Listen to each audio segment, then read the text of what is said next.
Iran ने अब तक का सबसे बड़ा हमला किया है अमेरिका के बेस पर, खास तौर पर जॉर्डन में। और ईरान की जो डांसिंग मिसाइल कहते हैं, जिसे जिगजैग मिसाइल्स भी कहा जा रहा है, उस डांसिंग मिसाइल ने ऐसी तबाही मचाई है जॉर्डन में, जिसके अब जो तस्वीरें सामने आ रही हैं और जो ईरान दावे कर रहा है उसके मुताबिक, देखिए ईरान ने बहुत बड़ा दावा किया है। ईरान ने यह कहा है कि जॉर्डन में दर्जनों अमेरिकी सोल्जर्स मार दिए गए हैं।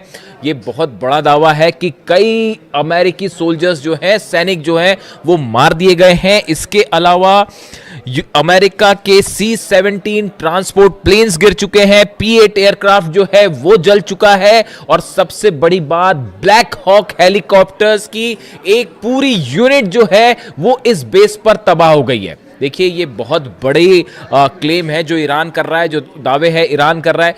ईरान की तरफ से पहले भी जो दावे हुए, देखिए वो धीरे धीरे सच साबित हो रहे हैं।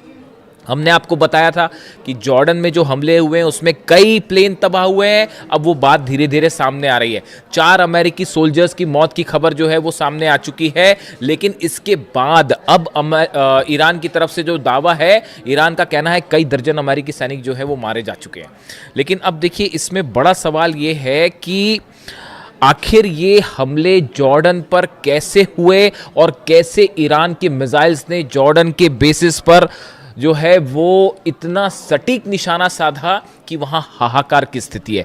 देखिए मुवफ़्फ़क़ अल सॉल्टी बेस जो है पूरी तरह से तबाह है, बताया जा रहा है। यहां पर जबरदस्त हमले हुए। Prince Hassan airbase, king Faisal airbase, ये जॉर्डन के वो बेसेस हैं जहां बड़ी संख्या में अमेरिकन जो थे सोल्जर्स मौजूद थे। अब देखिए हुआ क्या, ये कैसे जॉर्डन में इतना बड़ा नुकसान जो हुआ है अमेरिका को, जिसके दावे हो रहे हैं, ये कैसे हुआ, और ईरान की डांसिंग मिसाइल का क्या रोल है इसमें। अमेरिका के तमाम अखबार, मीडिया आप उठा के देख लीजिए, वो इन खबरों से भरे पड़े हैं कि ईरान की डांसिंग मिसाइल, जिगजैग मिसाइल, जो अपना रास्ता बदल लेती है। देखिए ईरान की तरफ से मिसाइल दागी गई जॉर्डन के इस तमाम बेसिस पर। हुआ ये कि अमेरिका के पेट्रियट सिस्टम ने, थाट सिस्टम ने इन्हें रोकने की कोशिश की। लेकिन जो खबरें आ रही हैं उसके मुताबिक ईरान की ये मिसाइल्स जो हैं ये जिगजैग रूट अपना रही हैं, यानी कि अपना रास्ता बदल दे रही हैं। इसीलिए इसे डांसिंग मिसाइल भी कहा जा रहा है। और अमेरिका का ये कहना है, अमेरिकी मीडिया का कहना है, साहब मैं खुद नहीं बता रहा अपनी बात, अमेरिकी मीडिया जो दावे कर रहा है, आप उठा के देख लीजिए जितने अखबार हैं अमेरिका के, कि ये जिगजैग मिसाइल और ईरान की डांसिंग मिसाइल को रोकने में पेट्रियट और थार्ड पूरी तरह से नाकाम हुआ। और इन मिसाइल्स की स्पीड इतनी ज़्यादा थी कि इसे रोकना असंभव था। नतीजा ये हुआ कि बहुत बड़ा नुकसान हुआ है और अब अमेरिका ने इसे स्वीकार करना भी शुरू कर दिया है। और कितनी कैजुअलिटी हुई है ये अभी आने वाले वक्त में पता चलेगा। और ये भी कहा जा रहा है कि बदला लेने के लिए अमेरिका आज की रात बहुत बड़ा हमला कर सकता है। इस तरह की सूत्रों के हवाले से खबर है। अब देखिए एग्जैक्टली हुआ क्या। हुआ ये कि अमेरिका के जो फॉरवर्ड बेसिस में से शामिल हैं कुवैत और बहरीन, ये दोनों जगह से अमेरिका के फाइटर जेट्स टेक ऑफ कर रहे थे ईरान पर हमला करने के लिए, जो अभी दूसरे दौर के हमले शुरू हुए इस पर। लेकिन नतीजा क्या हुआ, ईरान की तरफ से अली अल सलीम बेस जो है कुवैत में, वहां पर पेट्रियट सिस्टम तबाह कर दिया गया। $1.5 बिलियन का नुकसान हो गया। एयर सर्विलांस जो राडार था वो तबाह कर दिए गए। ऐसे ही हाल जो है बहरीन में था, शेख ईसा एयरबेस में पेट्रियट सिस्टम तबाह हो गया, वो भी $1.5 बिलियन का था। सवाल ये था कि अब ये हमले जो है, जब ये फॉरवर्ड बेसिस पर नहीं रोके जा रहे थे, तो यहां मौजूद जितने F-35 जेट्स थे, F-18 जेट्स यहां पे खड़े हुए थे बहरीन में और कुवैत में, इन सब पर खतरा मंडरा रहा था। इनसे बचने के लिए C-17, P-8 और ये जितने F-35, F-18 जेट्स थे, इनको हटा के जॉर्डन ले जाया गया।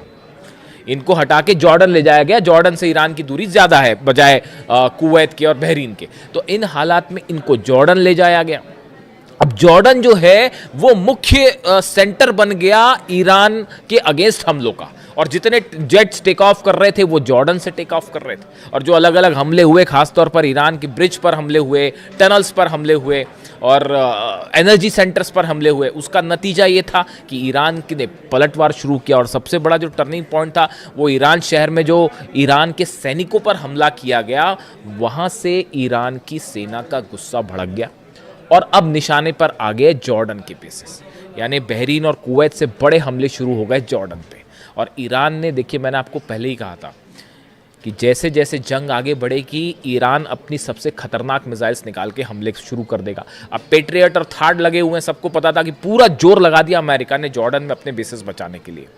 लेकिन हुआ क्या, ईरान की तरफ से डांसिंग मिसाइल्स फायर कर दी गई और उन बेस को तबाह कर दिया गया। अब अमेरिका हैरान, अमेरिका के जितने एक्सपर्ट्स थे वो हैरान कि भाई ये हमले हो कैसे गए, ये जिगजैग मिसाइल्स कहाँ से आ गई। और आप देखिए इतनी लंबी जंग चली, तमाम हमले हुए अमेरिका की तरफ से। डोनाल्ड ट्रंप ये दावे करते फिर रहे हैं कि भाई 70% मिसाइल ख़त्म हो गई है और 90% मिसाइल ख़त्म हो गई है। मेरे से भी दर्शक अक्सर ये सवाल पूछते हैं कि क्या ईरान की मिसाइल सब खत्म हो गई है, जैसा दावे डोनाल्ड ट्रंप कह रहे हैं। मैं आपको फिर से इस बात को रिपीट कर रहा हूँ, ईरान के पास कितनी मिसाइल्स हैं या तो अहमद वाइदी साहब जानते होंगे आरजीसी चीफ, या अली खामेनी साहब जानते थे। इनके अलावा हकीकत क्या है कोई नहीं जानता। ईरान में कितने मिसाइल सिटीज हैं, इसी दिन के लिए अली खामेनी साहब ने अपनी सेना को तैयार किया था, इसी दिन के लिए तैयार किया था।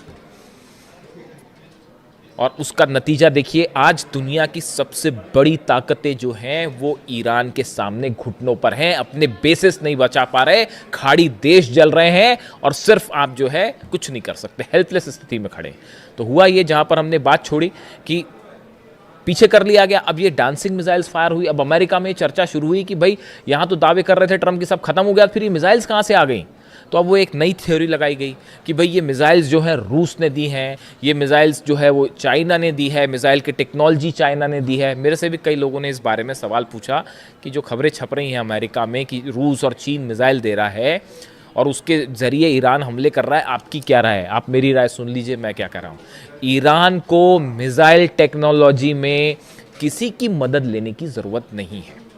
आप अगर ईरान के मिसाइल प्रोग्राम को देखें, ये कोई आज 6 महीने और 1 साल भर का प्रोग्राम नहीं है, ये बड़े समय से चल रहा है। और देखिए लगातार ईरान ने, मैंने पहले आपको एक ऐसा शुरू कर दिया था कि जितनी मिसाइल्स ईरान के पास हो, चाहे सेजेल हो, चाहे खुर्रम शहर हो, चाहे फतह 110 हो, फतह 2 भी कहते हैं, ये सब मिसाइल के एडवांस वर्जन जो है वो आने शुरू हो गए, उन पर लगातार काम शुरू हो गया।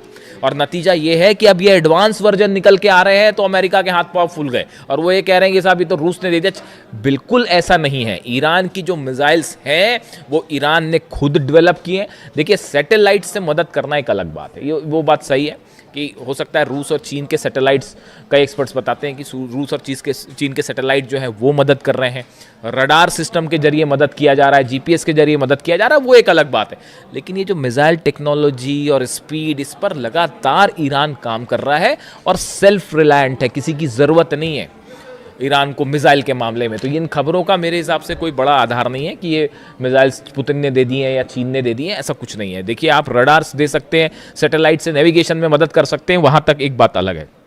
अब नतीजा ये हुआ कि जब ये मिसाइल्स फायर की गई तो पूरा का पूरा अमेरिकी सेना इस बात को लेकर हैरान थी कि इतनी जल्दी इतनी स्पीड से, अगर आप मैक 4 से मैक 11 के बीच में, यानी आवाज़ से 5 से 11 गुना के बीच की रफ्तार से मिसाइल्स बरस रही हैं, उसको कैसे कोई पेट्रियट सिस्टम रोक पाएगा। और नतीजा ये हुआ कि कई जगह जो है वो पेट्रियट सिस्टम जहां लगे थे उनके ठीक ऊपर मिसाइल्स गिरी हैं, थार्ड सिस्टम जहां लगे थे उसके ठीक ऊपर मिसाइल्स गिरी हैं।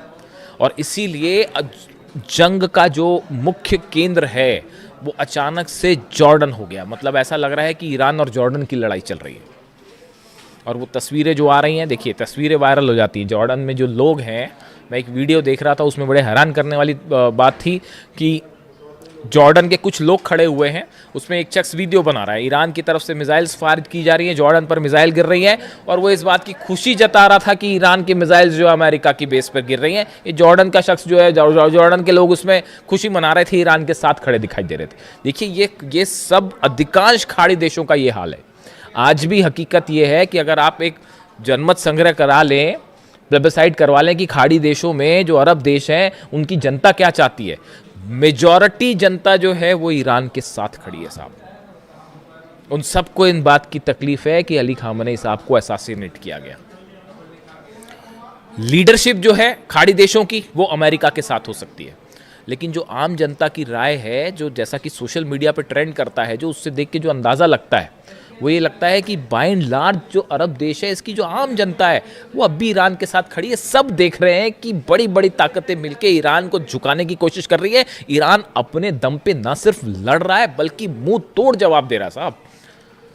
तो हकीकत यह है कि जॉर्डन जो है वो और देखिए ब्लैक हॉक यूनिट को लेकर बड़ी जो जहाँ पर देखिए जो डिस्ट्रक्शन हुआ है, जो ईरान की तरफ से दावे आए, बड़े स्पेसिफिक दावे हैं वो। एक तो ईरान की तरफ से कहा गया है, Islamic revolutionary guard corps says it launched ballistic missile at US C-17 transport plane and P-8 aircraft at Aqaba airport in Jordan, claiming several were heavily damaged. कई डैमेज हो गए, ये एक क्लेम था। दूसरा क्लेम आया कि जो ब्लैक हॉक हेलीकॉप्टर्स हैं अमेरिका के, जो कई जगह ऑपरेशन में इस्तेमाल होते हैं, खासतौर पर मिलिट्री ऑपरेशन में। अब ये भी बड़ी गौर करने की बात है। मैं कल सुबह आपको एक बड़ा खुलासा करूंगा, कल सुबह कोशिश करूंगा जल्दी वीडियो ले आऊं आपके लिए। सुबह ये खबरें आ रही हैं कि जो ब्लैक हॉक हेलीकॉप्टर्स हैं, देखिए इनका इस्तेमाल ग्राउंड ऑपरेशन के लिए बहुत ज़्यादा किया जाता है। ग्राउंड ऑपरेशन के पहले या ग्राउंड ऑपरेशन के दौरान, सोल्जर्स को नीचे उतारने पर, ग्राउंड ऑपरेशन के पहले स्ट्राइक्स करने पे, इसमें बहुत ज़्यादा इस्तेमाल होता है ब्लैक हॉक हेलीकॉप्टर्स का। जॉर्डन में बड़ी संख्या में ब्लैक हॉक हेलीकॉप्टर्स मौजूद थे, जो इस ओर इशारा कर रहे हैं कि ग्राउंड ऑपरेशन की तैयारी है। ये बात ईरान अच्छी तरह से समझ रहा है। नतीजा ये हुआ, डांसिंग मिसाइल्स ने ब्लैक हॉक का डांस करवा दिया साहब। और वो जो है बड़ी संख्या में ब्लैक हॉक हेलीकॉप्टर्स जॉर्डन के बेसिस पर तबाह हुए हैं, ऐसे दावे ईरान कर रहा है। और ये जो स्ट्राइक्स हुई हैं, इस स्ट्राइक्स के बाद अब ये माना जा रहा है, देखिए बड़ा नुकसान है, सोल्जर्स मरे हैं, बेसिस तबाह हुए हैं। पिछली बार जो जंग हुई थी, जो इस सीज फायर के पहले की जो जंग थी, उसके जो आंकड़े आए, 428 अमेरिका की अलग अलग संपत्तियां थी, प्रॉपर्टीज थी, जिसमें सब शामिल थे अलग अलग, उन सबको जला दिया गया ईरान की तरफ से। यानी आप दूसरे सरल शब्दों में कहें, अमेरिका के 428 ठिकाने ऐसे हैं, जैसे एयरपोर्ट हो गया, मिलिट्री बेस हो गया, एम्यूनिशन रखने की जगह हो गई, सोल्जर्स जहां पर रुकते हैं, बैरक्स हो गई, ऐसे करीब 428 ठिकाने अमेरिका के ईरान ने जला दिए थे। ये जो सीज फायर का खेल डोनाल्ड ट्रंप खेलते हैं, ये क्यों खेलते हैं आप बताइए? अगर जंग जीत रहे होते अब तक कब्जा कर लिया होता साहब, अंदर घुस के, जैसे इराक में किया, जैसे अफगानिस्तान में किया, बाद में फिर बाहर निकलना पड़ गया, वो एक अलग बात है। लेकिन अगर जीत रहे होते तो कहीं ये कतई बात नहीं करते डोनाल्ड ट्रंप, अमेरिका कतई बात नहीं करता। ये जो बार बार हो रहा है कि हाँ अब ईरान तैयार हो गया, अब बातचीत हो रही है, हकीकत ये है कि जब बुरी तरह से पिटते हैं तब इस तरह की बात करते हैं कि आप सीज फायर कर लो। बड़े सारे एक्सपर्ट्स की ये राय है कि अमेरिका तब सीज फायर की बात करता है या टॉक्स की बात तब करता है जब ऐसा लगता है कि हारने लगा, और एक बार फिर वही स्थिति बनने लग गई है। जितना नुकसान हुआ है, देखिए ये बात साफ है, आप एयर स्ट्राइक्स करके ईरान को नहीं दबा सकते, नहीं हरा सकते, हराने का कोई सवाल ही नहीं है। अब हॉर्मूज में 2 जहाज देखा आपने किस तरह से ठोक दिए फिर से, तो हॉर्मूज पूरी तरह से ईरान के कंट्रोल में है। और अब खाड़ी देशों में बड़े missiles, dancing missiles, zigzag missiles, जिनका इस्तेमाल हो रहा है, इसकी कोई काट किसी के पास नहीं है। और अमेरिका के plane, Black Hawk helicopters, C-17 transport plane, सब के सब आग के हवाले हैं। आज की रात भयानक हमले होने वाले, इसमें कोई शक नहीं है। ईरान भी तैयार है और देखते हैं अमेरिका की तरफ से क्या स्ट्राइक होती है। जो भी अपडेट होगा पहुंचाऊंगा आप तक। Thank you so much.